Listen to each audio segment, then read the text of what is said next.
Mon cœur, comme un oiseau, voltigeait tout joyeux et planait librement alentour des cordages. Le navire roulait sous un ciel sans nuages, comme un ange enivré d'un soleil radieux. Quelle est cette île triste et noire?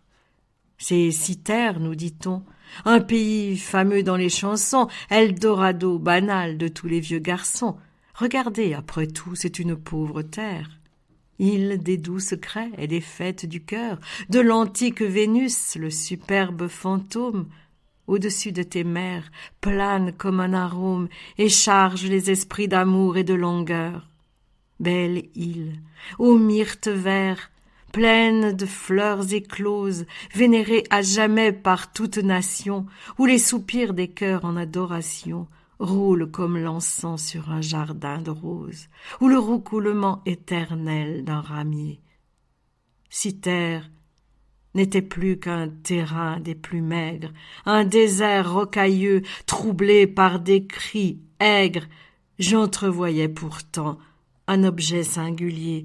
Ce n'était pas un temple aux ombres bocagères, où la jeune prêtresse, amoureuse des fleurs, allait le cœur brûlé de secrète chaleur, entrebâillant sa robe aux brises passagères. Mais voilà qu'en rasant la côte d'assez près pour troubler les oiseaux avec nos voiles blanches, nous vîmes que c'était un gibet à 3 branches, du ciel se détachant en noir comme un cyprès.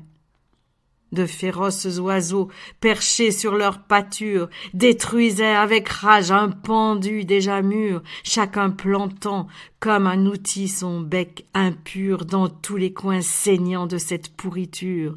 Leurs yeux étaient 2 trous et du ventre effondré, les intestins pesants lui coulaient sur les cuisses, et ses bourreaux, gorgés de hideuses délices, l'avaient à coups de bec absolument châtré. Sous les pieds, un troupeau de jaloux quadrupèdes, le museau relevé tournoyait et rôdait, une plus grande bête au milieu s'agitait, comme un exécuteur entouré de ses aides. Habitants de Cythère, enfant d'un ciel si beau, silencieusement tu souffrais ces insultes en expiation de tes infâmes cultes et des péchés qui t'ont interdit le tombeau. Ridicule pendu, tes douleurs sont les miennes. Je sentis, à l'aspect de tes membres flottants, comme un vomissement remonter vers mes dents le long fleuve de fiel des douleurs anciennes. Devant toi, pauvre diable aux souvenirs si chers, j'ai senti tous les becs et toutes les mâchoires, des corbeaux lancinants et des panthères noires qui jadis aimaient tant à triturer ma chair. Le ciel était charmant, la mer était unie. Pour moi, tout était noir et sanglant désormais, hélas. Et j'avais comme en un suaire épais le cœur enseveli dans cette allégorie. Dans ton île, ô Vénus, je n'ai trouvé debout qu'un gilet symbolique où pendait mon image.